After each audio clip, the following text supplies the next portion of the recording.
kecil.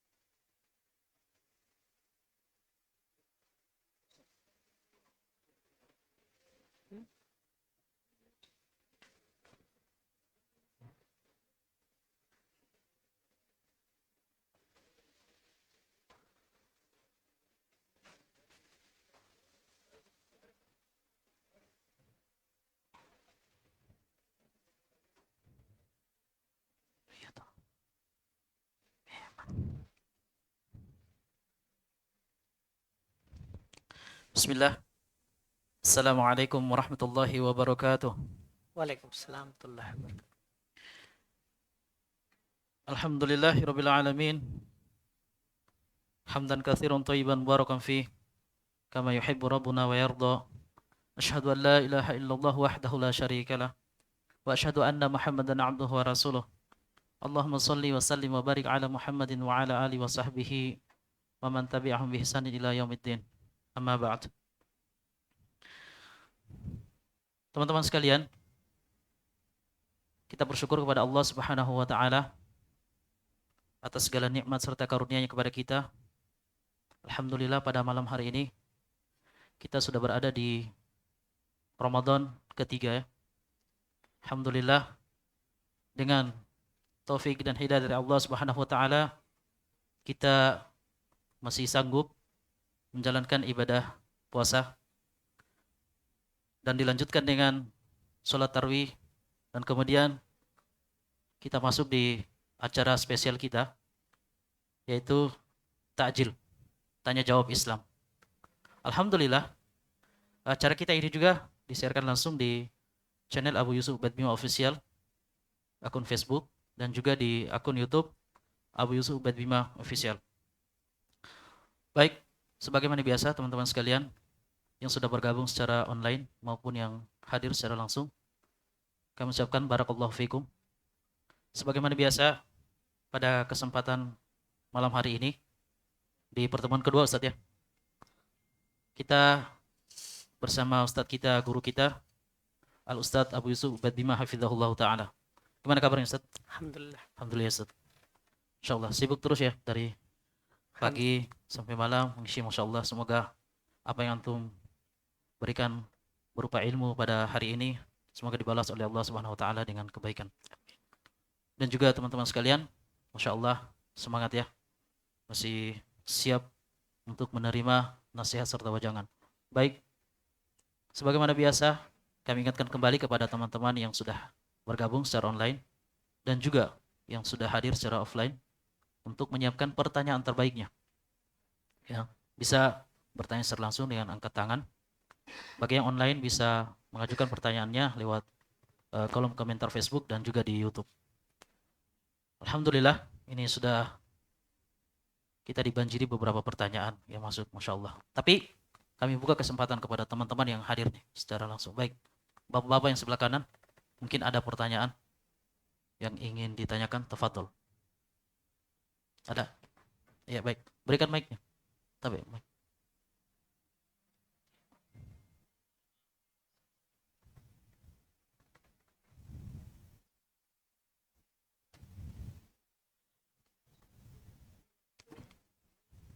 Bismillah. Assalamualaikum warahmatullahi wabarakatuh. Waalaikumsalam warahmatullahi wabarakatuh. Saya ingin bertanya mengenai yang sering saya dengar atau di majelis. Namun saya ingin lebih paham lagi mengenai satu kalimat, yaitu fi silmi kaffah, berislam secara kafah. Sampai sekarang saya masih belum paham betul. Karena masuk Islam secara kafah itu maksudnya bagaimana? Apabila kita hanya mampu sebagiannya saja, apakah itu masih dapat dikatakan kafah? Saya kira cuma itu yang saya tanyakan. Insyaallah. Barakallahu fiik.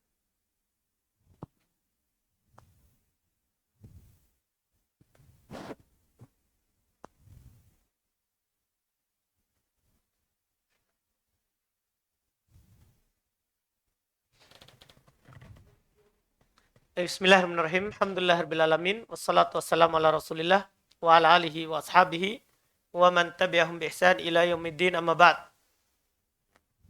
Terkait dengan yang ditanyakan, yang kita dengarkan tadi itu, yaitu keterangan tentang ayat dalam surah Al-Baqarah ayat 208.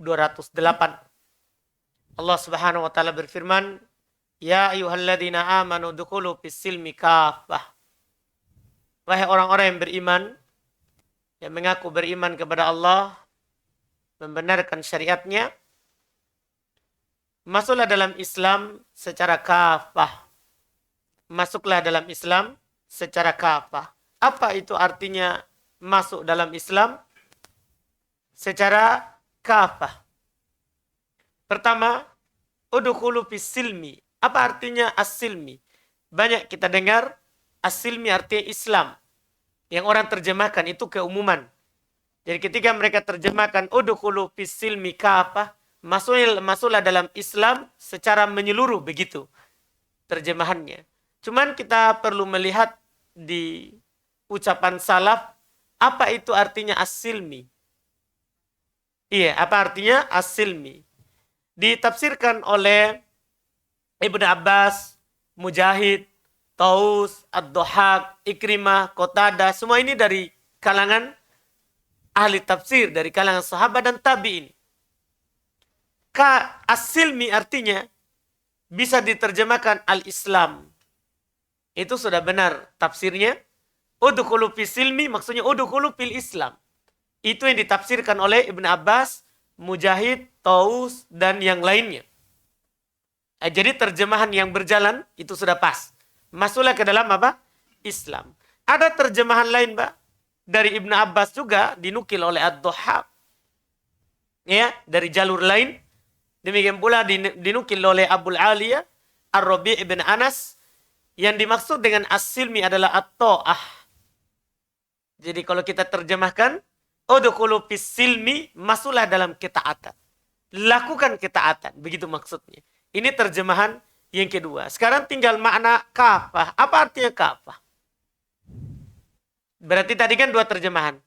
Wahai orang-orang beriman, masuklah ke dalam Islam. Begitu. Atau terjemahan kedua, wahai orang-orang beriman, masuklah dalam ketaatan. Artinya lakukan ketaatan. Sekarang tinggal apa artinya kafah? Tentunya kita memahami Al-Quran dengan tafsir as-salaf. Karena mereka yang tahu Al-Quran itu apa artinya. Karena turun Al-Quran mereka ada di zaman Nabi SAW. Maka kata kafah, qala Ibn Abbas.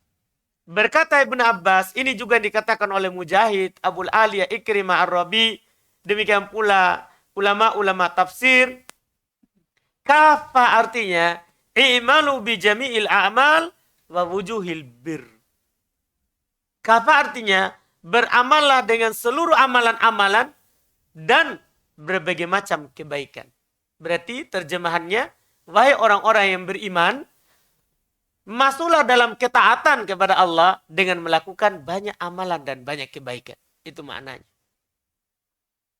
Itu kalau terjemah kedua. Terjemahan pertama kalau kita hubungkan, berarti, wahai orang-orang yang beriman, masuklah ke dalam Islam dengan melakukan dan mengamalkan banyak amalan dan kebaikan. Itu artinya kafah. Iya.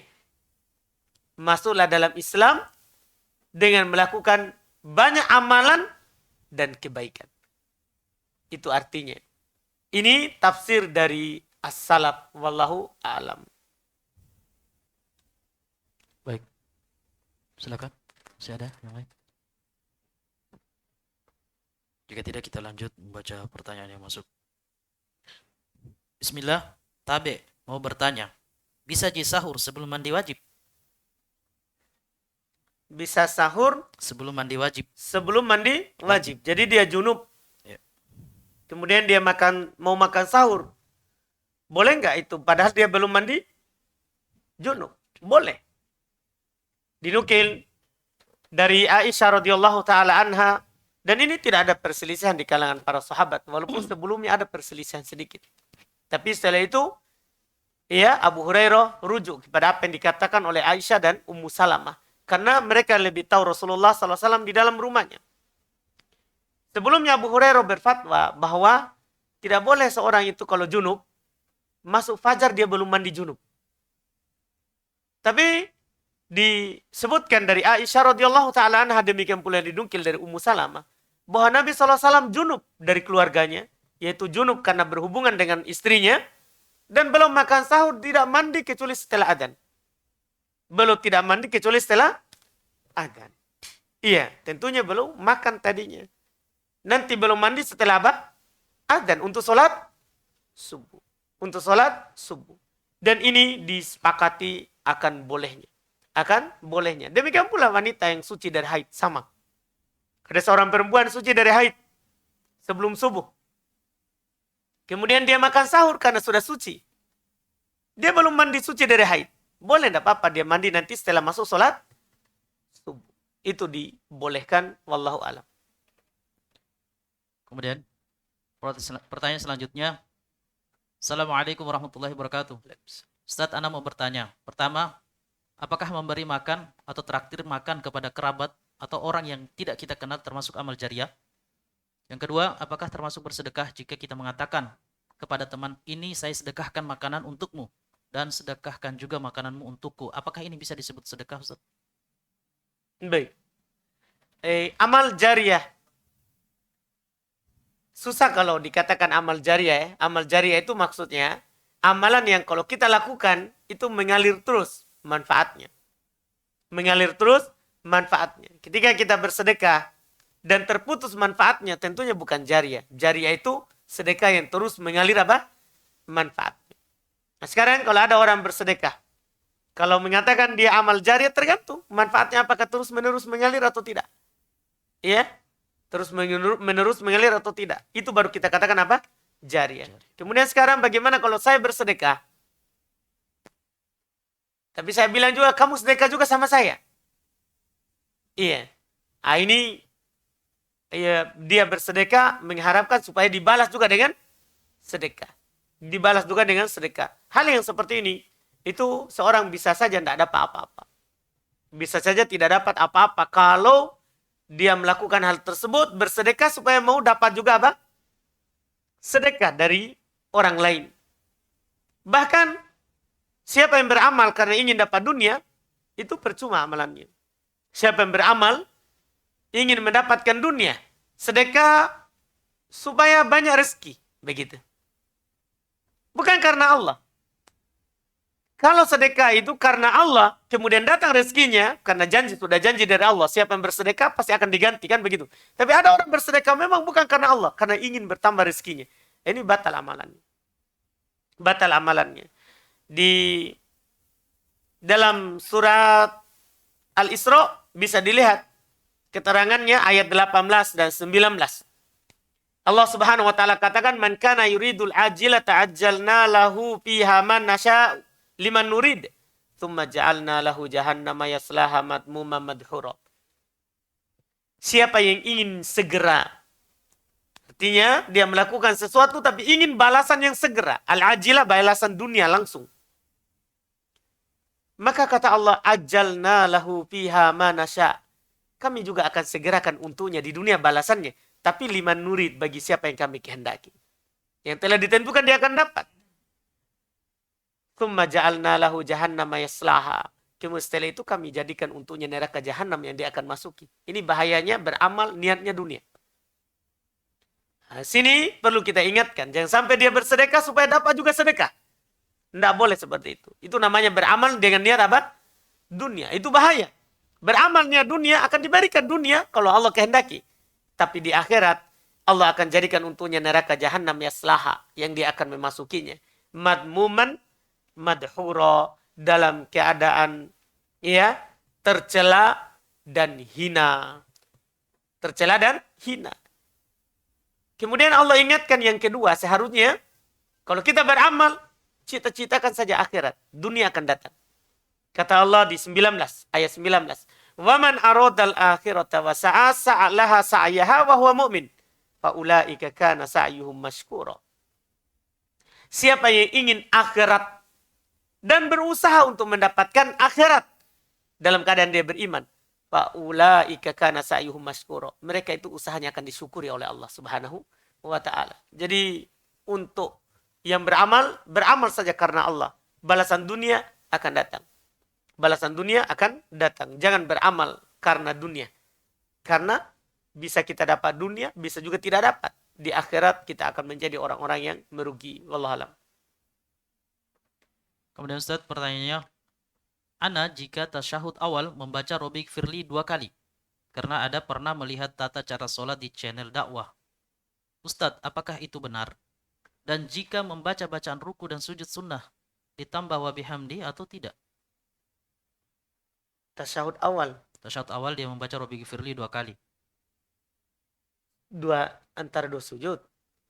Ini dia bilang, jika tasyahud awal, saya membaca Robik Firli 2 kali. Kalau di antara dua sujud, iya.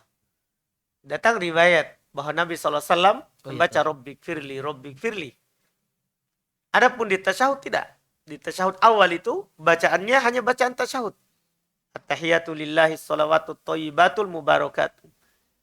Assalamu alayka ayuhan nabi wa rahmatullahi wa barakatuh. Assalamu alayna wa ala ibadillahi sholihin.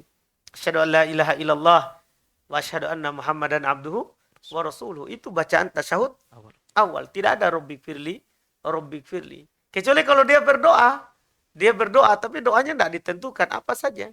Karena boleh berdoa kalau misalnya imam masih lama, boleh berdoa. Kan ada lafaz falyatakhayyar masya'a.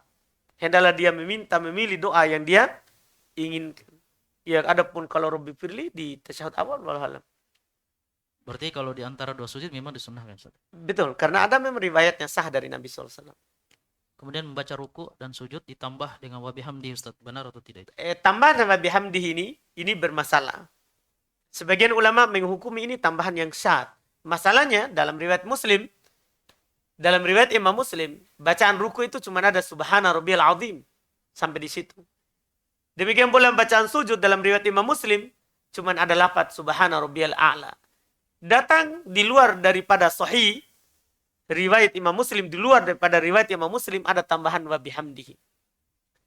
Bagian ulama hadis mengatakan ini tambahan syad, dhaif. Walaupun Syekh Albani rahimallahu ta'ala hasankan dengan pendukungnya. Syekh Albani hasankan dengan apa?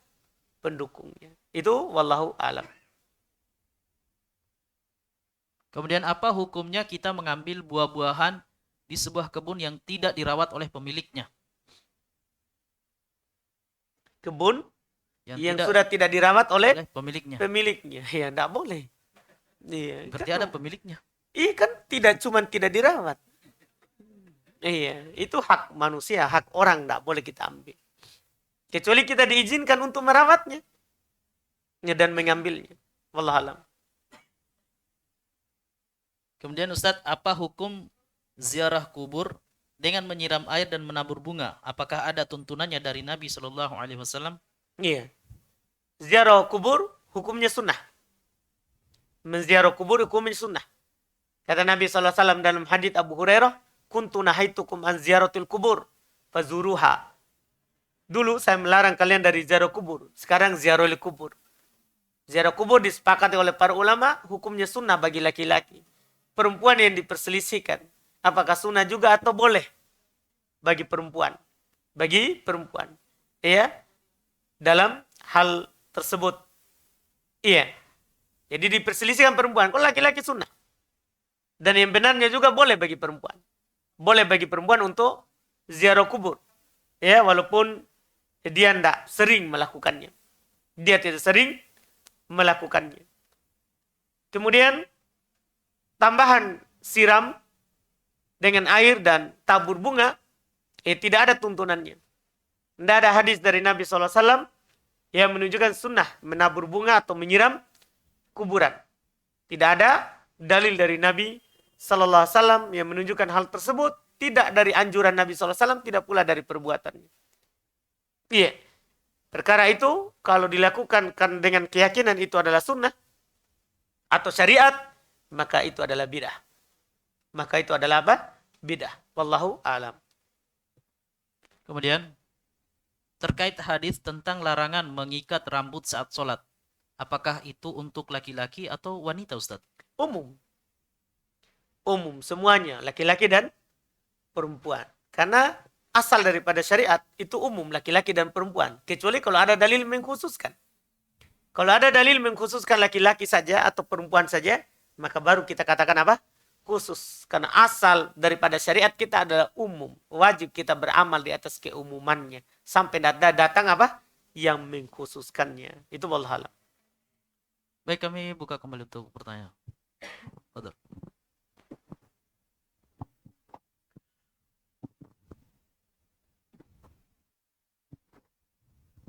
Bismillahirrahmanirrahim. Ustaz, ada titipan pertanyaan kemarin teman saya, Ustaz. Istrinya orang Jepang itu, dia orang Jepang, sebelumnya dia ateis. Kemudian dia masuk Islam karena perantara suaminya. Nah, akhirnya suaminya ini awam juga.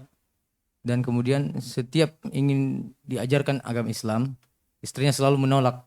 Karena dia berpikir bahwa tunjukkan kenapa saya harus seperti ini. Kenapa saya harus sholat dan sebagainya. Teman saya ini bertanya kira-kira apa yang tindakan yang harus dia lakukan. Karena dia sendiri pun orang awam, Ustaz. Jazakallah. Tindakannya dia belajar dulu. Suami yang belajar. Supaya mampu dia mengajarkan apa?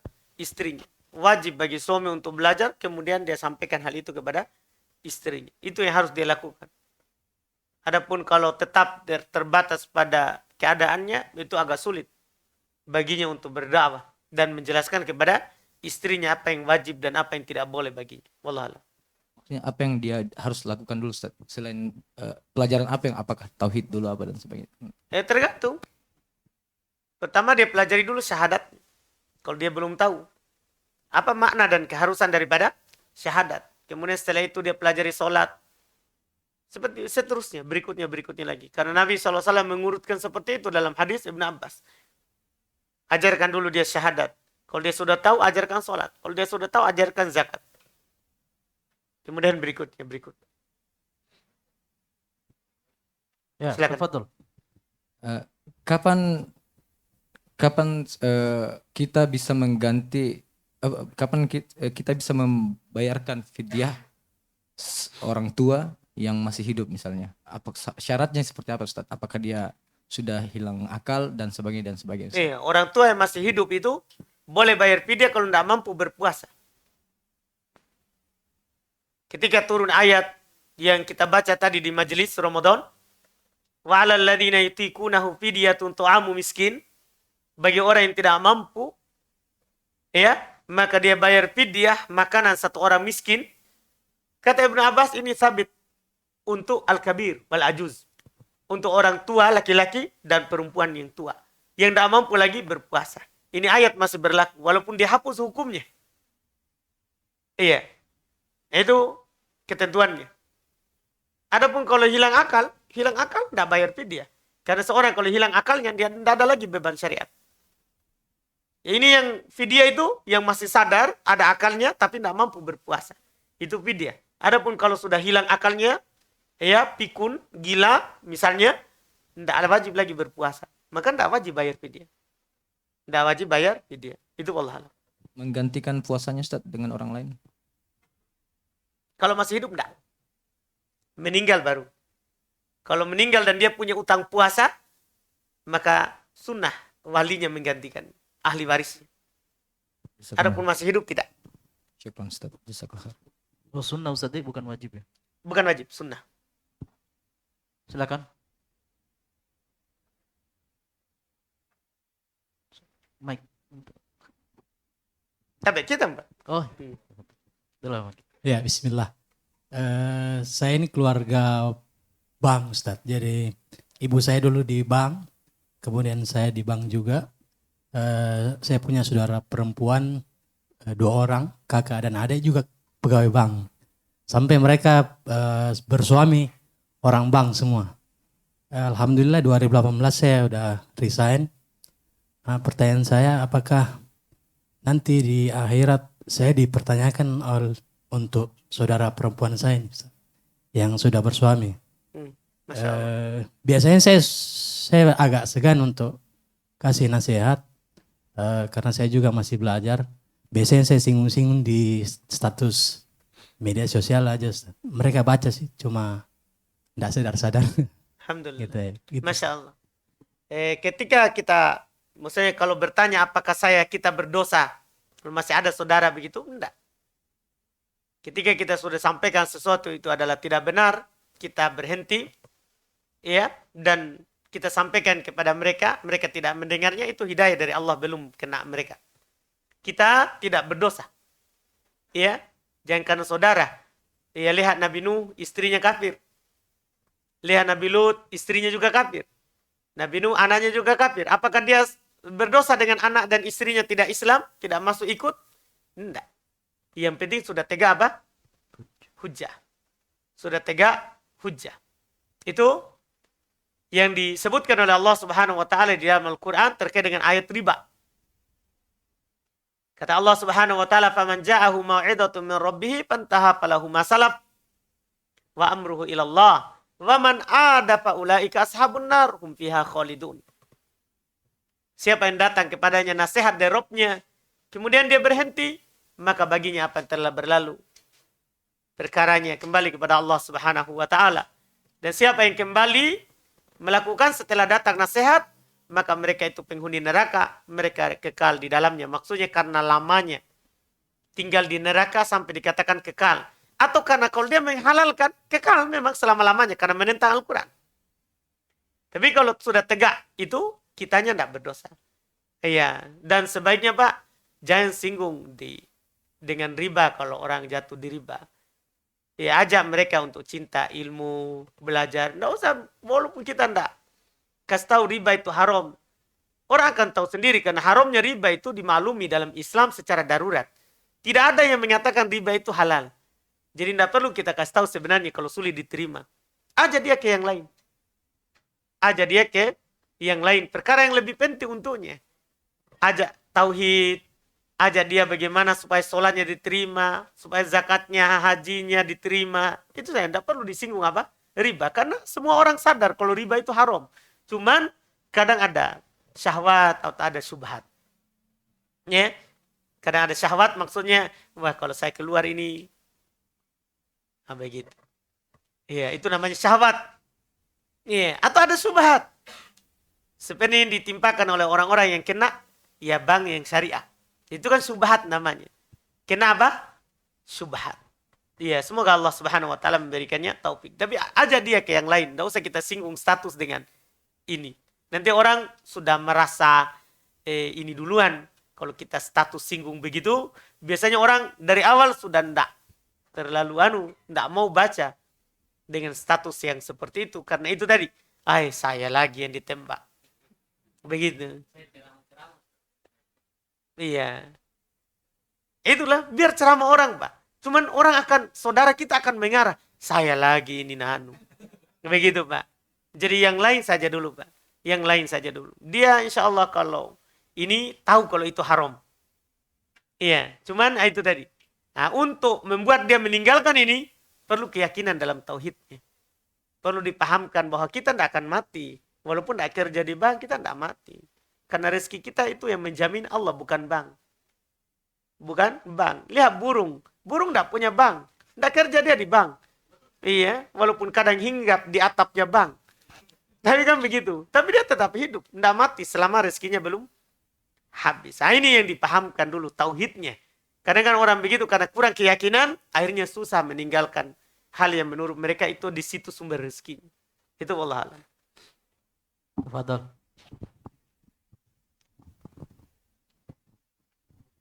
Bismillahirrahmanirrahim. Barakallahu fiik. Yang mana yang sahih Ustadz ketika mau sujud? Apakah kita dahulukan lutut atau tangan, dan ketika bangkit dari sujud apakah bertumpu dengan kedua tangan? Baik. Mana yang sahih? Ketika sujud. Masya Allah. Kita turun, duluan lutut atau duluan tangan. Ketika kita turun, sujud. Itu masalah, Masya Allah, perselisihan oleh ulama kita. Saya pernah membahasnya di buku Sifat Salat Nabi Sallallahu Alaihi Wasallam terkait dengan masalah tersebut.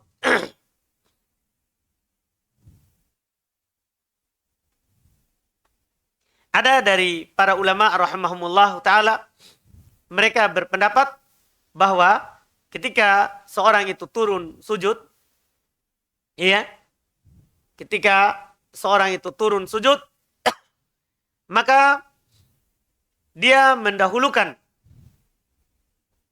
kedua tangannya sebelum kedua lututnya. Ya, dia mendahulukan kedua tangannya sebelum kedua lututnya. Ini yang dipegang oleh sebagian ulama rahimahumullah. Mereka berdalil dengan dalil ada dalam hal tersebut.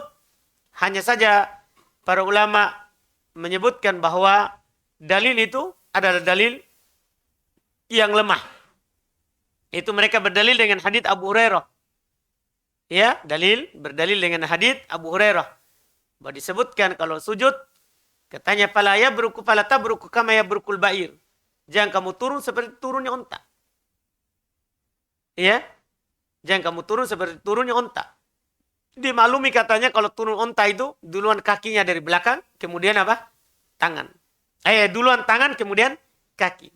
Tapi disebutkan juga di lafaz setelahnya, Faliyadho yadai qabla rukbatai. Hendaklah diletakkan kedua tanganmu sebelum kedua kaki. Hadis ini dikatakan oleh Ibnu Qayyim rahimahullah ta'ala muttarib. Hadisnya bertentangan. Goncang lafadznya. Dan secara sanad juga dia adalah hadis yang dhaif. Dia adalah hadis yang dhaif. Sementara sebagian ulama lain lagi berkata sunahnya duluan tangan baru lutut. Kalau tadi lutut baru tangan.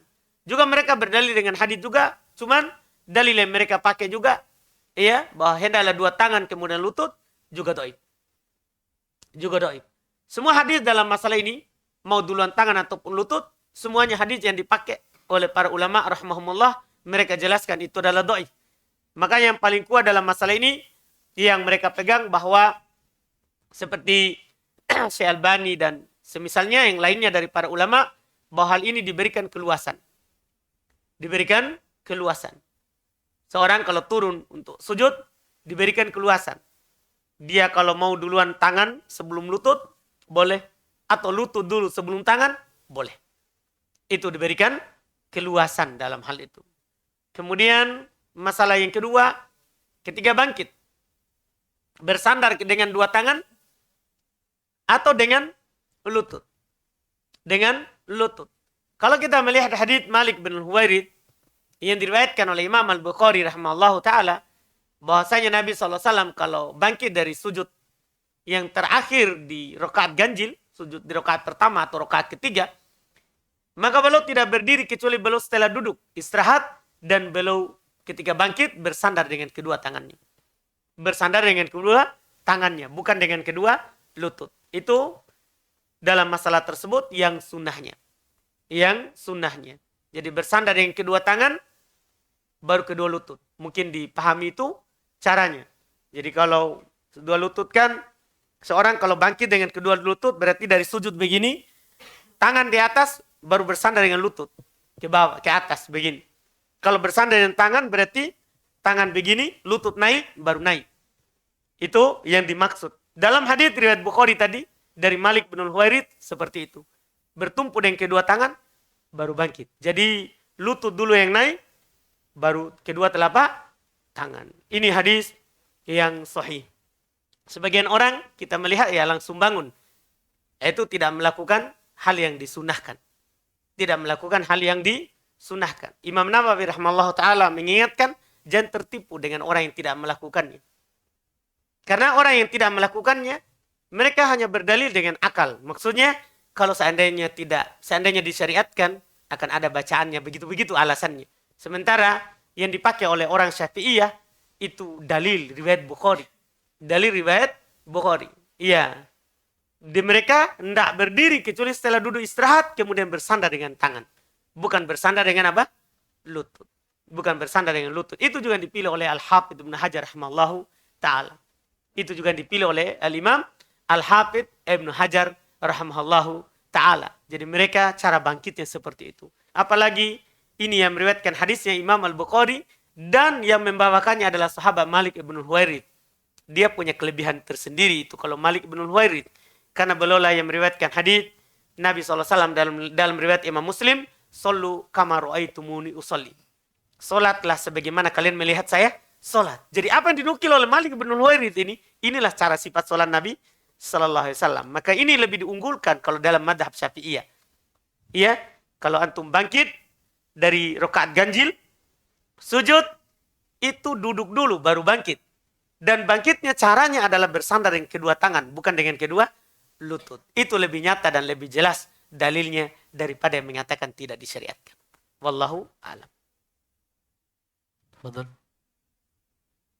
Pertanyaan berikut.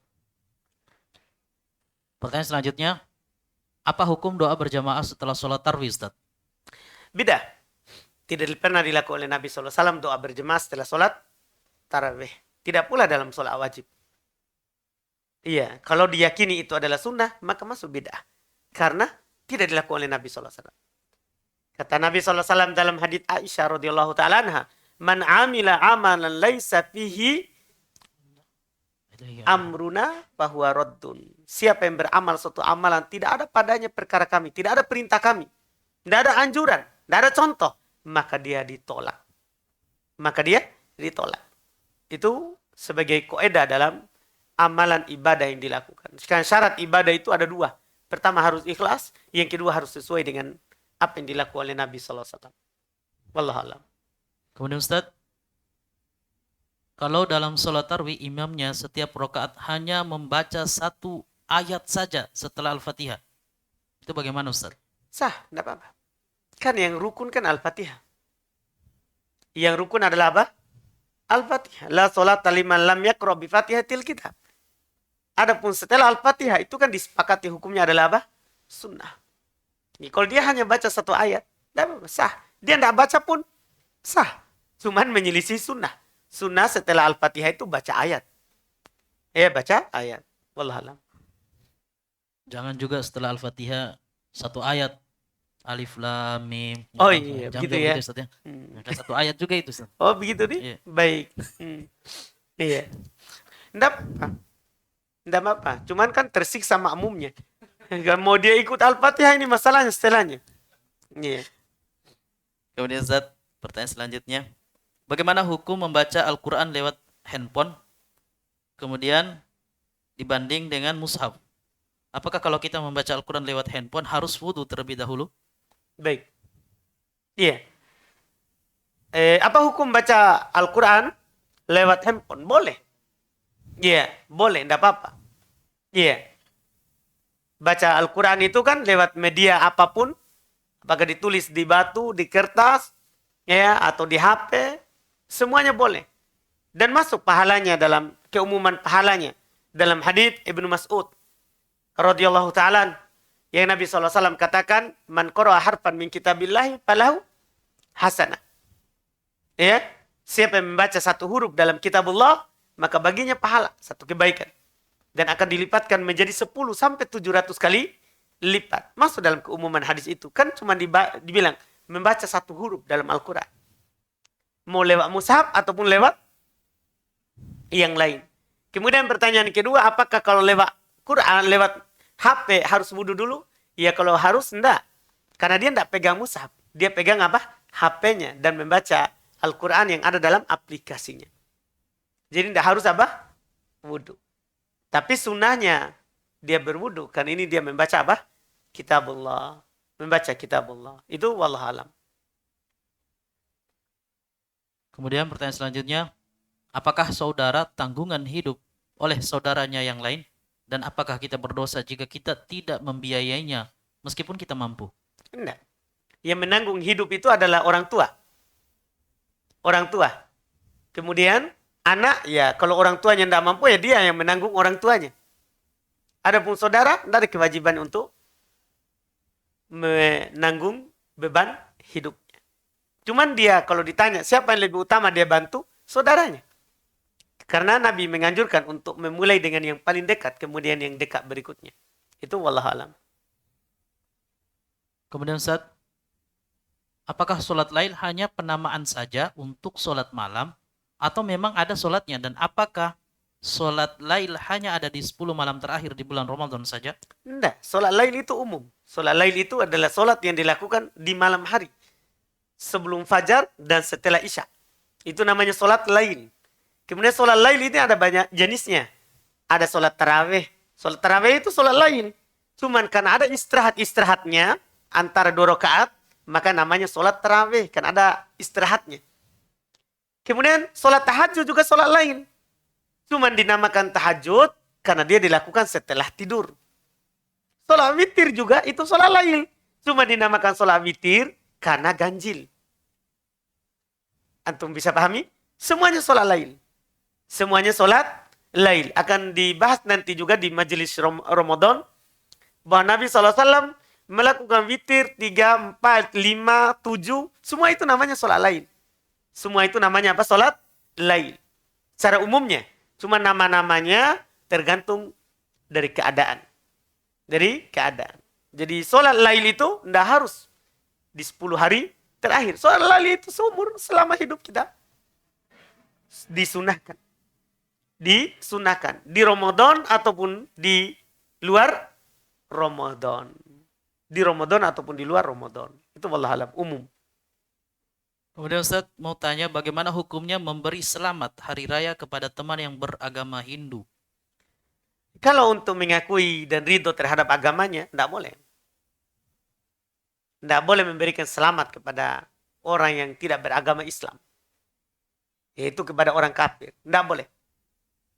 Iya, tidak diberikan keringanan hal tersebut. Karena kalau kita memberikan selamat berarti kita ridho terhadap agamanya. Sementara Allah Subhanahu wa taala berfirman, "Inna dina indallahil Islam." Agama di sisi Allah itu hanya Islam. Ya, agama di sisi Allah itu hanya apa? Islam. Wallahualam. Kemudian apakah boleh mengeraskan suara saat sholat sendiri di rumah bagi wanita Ustaz? Boleh. Boleh. Menjaharkan suara itu boleh. Kecuali akan ada fitnah. Tetangga akan mendengar dan akan terfitnah dengan suaranya. Maka jangan dia jaharkan. Jangan dia jaharkan. Kemudian Ustaz, ketika kita sedang duduk-duduk atau sedang berbaring dan kita mengatakan, saya ingin sholat. Apakah ini sudah niat ataukah kita harus niat lagi ketika berdiri di atas sejadah? Kita bangkit berwudu itu sudah niat. Tidak perlu dia berniat lagi setelahnya. Baik. Kemudian apakah bisa menggabungkan niat sholat sunnah setelah isya dengan sholat tarwih? Boleh. 2 rakaat?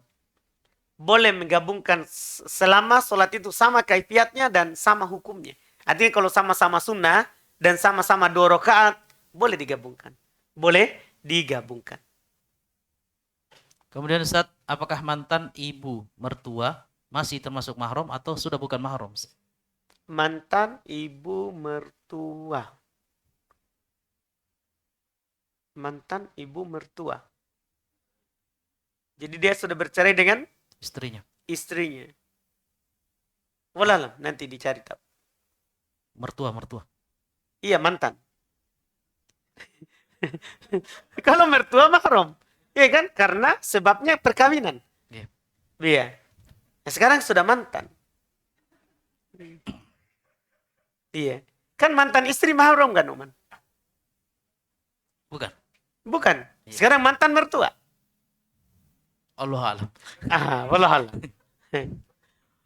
Ini Ustaz, Pertanyaan selanjutnya, apakah tetap mendapatkan keutamaan sholat semalam suntuk jika imam tarwihnya berbeda, yaitu pada sholat witir imamnya diganti dengan yang lain, karena dia ingin mengimami jamaah yang ambil 21 rakaat. Ulang. Apakah tetap mendapatkan keutamaan sholat semalam suntuk jika imam tarwihnya berbeda, yaitu sholat witir dan tarwihnya berbeda-berbeda? Kalau kita melihat dalam hadis, pada hakikat sebenarnya, ya man qama ma'al imam hatta yang sorib, sebenarnya siapa yang berdiri sholat bersama imam sampai dia berpaling sampai witir, itu kutibalahu qiyamul lailah. Itu ditulis untuknya sholat semalam sentuh. Sholat semalam sentuh. Kalau kita sebenarnya melihat hadis itu bersama imam yang dilakukan dari awal. Itu yang keutamaannya. Karena dikatakan seperti itu. Siapa yang berdiri bersama imam sampai dia berpaling, ini imamnya. Sampai dia witir. Maka ditulis untuknya berapa? 1 malam. Iya. Makanya kadang kita anjurkan sebenarnya, ya cuman kan kita tidak bisa paksa. Karena saya di sini kan cuma penceramah. Kalau Ustadz Lukman kan dia akadnya imam. Sebenarnya kalau saya secara fikih yang saya pelajari, dia witir bersama ikhwah yang sholat bersamanya. Itu lebih utama supaya ikhwah itu sholat semalam penuh. Kan tetap boleh dia sholat malam nanti, tapi tanpa witir. Sebenarnya, tapi kan bukan hak saya untuk ini. Saya cuma tahu bahwa secara fikih begitu. Dan kita juga bersedih. Saya terus terang, saya menerima akad di sini ceramah, saya sedih. Seharusnya saya enggak. Tadinya saya enggak mau ceramah sebenarnya. Jadinya kalau begitu modelnya. Karena saya pengen tercatat 1 penuh. Karena kita enggak bisa bangun malam. Kenapa? Karena besok pagi kita mengajar. Begitu. Tadinya saya pikir saya bersedih. Cuman ya daripada kebaikan enggak bisa dilakukan. Alhamdulillah. Iya, ketika saya dapat bahwa imam enggak sampai witir, saya sebenarnya pengen batalkan, enggak mau saya ceramah di sini. Saya lebih baik di awam yang langsung witir. Kenapa? Kalau saya ikut sama imam sampai dia berpaling, sampai witir, terhitung saya sampai subuh. Nah, besok pagi enak kita mengajar. Sebenarnya begitu. Tapi kan kita tidak bisa paksa. Tidak bisa paksa karena bukan hak kita itu. Bukan hak kita. Jadi kita terus terang saya pribadi bersedih kalau dapat imam seperti itu. Karena kita tidak dapat pahala 1 malam penuh, itu sedihnya. Itu adalah sedihnya. Adapun imam begitu ya itu urusannya. Itu urusannya. Kita kan kita tidak bisa merubah orang. Kita tidak bisa merubah orang, ya sudah ini. Cuma itu tadi, ya mungkin tahun depan dipikirkan. Tahun depan dipikirkan karena itu tadi. Nah, cuman kita berharap mudah-mudahan kalau ganti imam ya kita juga dapat itu. Kalau ganti imam saat witir itu tidak ada tuntunannya. Tidak ada tuntunannya imam itu diganti lagi setelah witir, dia tidak witir. Kemudian dengan alasan mau bangun nanti malam, akhir malam. Kan boleh witir di awal malam. Dalam hadits Abu Hurairah radhiyallahu taala riwayat Bukhari Muslim. Ausani khalili bitalat. Kekasihku Rasulullah SAW mewasiatkan kepadaku 3 perkara. Di antaranya an utir qabla an anam. Saya berwitir sebelum saya tidur. Witir sebelum saya tidur. Apakah Abu Hurairah tidak bangun nanti malam? Tidak bisa dikatakan begitu. Itu Abu Hurairah, sahabat. Tapi belum witir di awal. Tidak ada larangannya berwitir di awal malam. Tinggal nanti tidak boleh witir di akhir malam kalau sudah kita witir di awal malam. Karena Nabi SAW bersabda, la witron fi lailah. Tidak ada 2 witir dalam semalam. Itu aja masalahnya. Tidak ada 2 witir dalam semalam. Adapun mau di awal kamu diakhirkan, bebas dalam pembahasan syariat. Bebas dalam pembahasan syariat. Jadi pada hakikat seperti itu. Tapi mungkin pertanyaan ini karena muncul juga di ikhwah. Ya, karena kita seperti di sini sholat, imamnya ganti ketika witir. Saya pribadi, saya mau batalkan ceramah di sini. Kalau saya pribadi. Ya, cuman mudah-mudahan tetap ada kebaikan. Kita tetap ceramah. Setelahnya kita tanya jawab. Walaupun imamnya ganti saat witir. Cuman saya mau menangis tapi dalam hati. Iya. Mau pengennya sholat di luar. Nanti setelah tarawih baru ke sini. Kita ini. Nah, cuman kan saya sudah akad dari awal. Bahwa kita insya Allah berceramah sebelum tarawih. Dan setelah tarawih kita tanya jawab. Itu wallahualam. Masya Allah. Kemudian pertanyaan selanjutnya Ustaz. Apakah bisa memfidyah puasa bagi seorang yang sedang hamil tua Ustaz?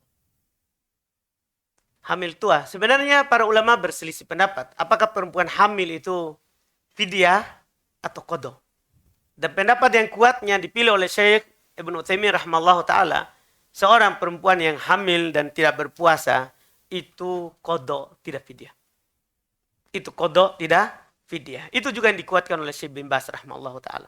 Itu juga dikuatkan oleh Syekh bin Baz rahimahullah ta'ala. Bahwa perempuan yang hamil, ketika dia tidak berpuasa, dia adalah qadha, tidak fidyah. Wallahualam. Walaupun ada juga ulama yang berpendapat, fidyah tidak qadha. Fidyah tidak qadha. Tapi itu tadi silang pendapat. Itu yang saya, berdasarkan yang saya baca, itu yang kuat. Qadha tidak fidyah. Tapi ada ini Ustadz, masuk di WA pribadi Ana Ustadz, dia bilang katanya dia pernah baca satu artikel, jika wanita yang menyusui, itu disunnahkan untuk bayar fidyah dan diwajibkan untuk qadha. Jadi dua-duanya harus dilakukan. Memang betul, ada yang berpendapat seperti itu, tapi yang saya tahu juga, yang saya baca dan ini juga yang dijelaskan oleh Syekh Taufik, guru kami waktu di Yaman, itu malah lebih salah. Karena dia kumpulkan antara pengganti dengan yang digantikan. Ini kan fidyah untuk menggantikan puasa. Nah kalau dia ganti, kenapa harus fidyah? Kan tidak boleh berkumpul antara pengganti dengan yang digantikan. Makanya pendapat itu memang ada. Kan ini dalam masalah ini ada 4 pendapat. Di antaranya itu yang disebutkan. Ada 4 pendapat. Tapi yang kami isyaratkan tadi itu langsung yang kuatnya, yang menurut kami baca. Dan sudah ada bantahannya semuanya. Kalau untuk membantah satu-satu itu bisa kita baca di buku. Ada saya tulis semua tentang puasa Ramadan, termasuk hukum fidyah atau qadha bagi perempuan yang hamil atau sedang menyusui. Ada di buku semua tentang Ramadan. Jadi yang lebih selamatnya Ustadz kita qadha ya Ustadz ya? Itu yang kuatnya. Adapun mengumpulkan tidak ada. Kemudian Ustadz, ini waktu sampai jam berapa? Sampai subuh ya. Baik. Oh ya, 5 menit lagi Ustaz. Hmm. Ini apakah orang yang kawin lari? Kawin lari ini Ustaz. Bahaya nih. Kalau kawin berduduk. Apakah orang yang kawin lari itu nikahnya sah karena tidak punya wali dari keluarganya, dan apakah sah nikah orang yang lagi hamil? Syukron. Kita selesaikan dulu yang paling singkatnya, yaitu hukum menikah saat sedang hamil. Menikah sedang hamil itu disepakati oleh para ulama tidak sah. Menikah saat ada kandungan tidak sah nikahnya. Ya, siapa yang membangun hubungan di atas pernikahan seperti itu, maka zina hukumnya setelahnya. Karena nikahnya tidak sah. Nikahnya tidak sah. Kemudian yang kedua terkait dengan nikah kawin lari tanpa wali. Nah, ini juga bermasalah. Ada pendapat yang sangat lemah yang dinukil dari Abu Hanifah yang mengatakan sah. Tapi ini pendapat bertentangan dengan dalil. Makanya mayoritas ulama menyelisih beliau. Karena Nabi SAW bersabda, la nikah illa biwali. Tidak ada nikah kecuali dengan wali. Tidak ada nikah kecuali dengan apa? Wali. Bahkan di dalam lafaz lain ditambah, illa biwaliin mursyid. Tidak ada pernikahan kecuali dengan wali yang normal, sehat, berakal. Iya, ini terkait dengan pernikahan. Yang mengatakan sah itu tadi, pendapat yang lemah, yang dinukil. Iya, dan itu menyelisih dalil dan tidak dipakai oleh para ulama. Wallahu a'lam. Baik. Masih ada, kita buka satu pertanyaan lagi sebagai pertanyaan terakhir. Pertanyaan terakhir. Nggak ada? Kalau tidak ada, kita tutup ya Ustaz. Baik, alhamdulillah. Alhamdulillah. Karena sudah ada kode-kode dari sutradara ya. Ini katanya tadi ada hadiah untuk Ustaz. yang punya pertanyaan terbaik. Siapa kira-kira tadi yang punya pertanyaan terbaik? Menurut penilaian ikhwah yang ada. Ya. Yang bertanya langsung. Oh bang, kenapa semua? Bang. Iya, tidak ada hubungannya dengan jenazah. Iya, baik Pak. Ini dapat hadiah. Ini semua buku, semua tentang jenazah. Iya, tulisan kami sendiri, baru saja terbit. Semoga kita bermanfaat untuk kita. Insyaallah. Barakallah. Alhamdulillah. Baik, demikianlah acara takjil kita pada malam hari, yaitu tanya jawab Islam. Banyak pertanyaan yang masuk tapi belum sempat dijawab karena keterbatasan waktu kita, dan kami mohon maaf sebesar-besarnya. Insyaallah kita akan ketemu lagi di acara yang sama, yaitu takjil, insyaallah di besok ya, dengan masih bersama Ustadz kita, guru kita Abu Yusuf bin Hafizahullah Ta'ala. Dan kami ucapkan jazakallah khairan Ustadz atas ilmu yang telah disampaikan, dan semoga bermanfaat bagi kaum muslimin dan muslimat dimanapun Anda berada. Dan juga kepada teman-teman sekalian yang sudah hadir secara langsung, kami ucapkan jazakumullah khairan. Dan juga kepada kru yang bertugas, kami ucapkan jazakumullah khairan. Jika ada yang salah, itu adalah kesalahan dari kami sendiri, yang benarnya datang dari Allah Subhanahu wa taala. Subhanakallah wa bihamdik, asyhadu an la ilaha illa anta astaghfiruka wa atubu ilaik. Assalamualaikum warahmatullahi wabarakatuh.